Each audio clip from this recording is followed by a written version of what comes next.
Labas. Mūsų serveris sulaukė dar vieno rimto MAPI darbo, kuris atrodo vienas iš rimčiausių.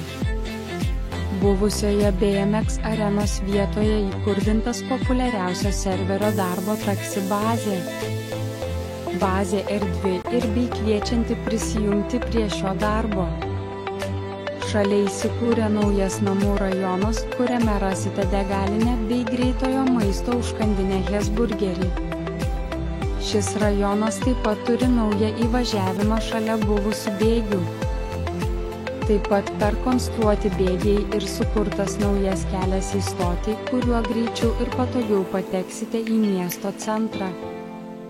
Nesijaudinkite, niekur BMX arena nedingo, ji perkelta šalia Parkour arenos.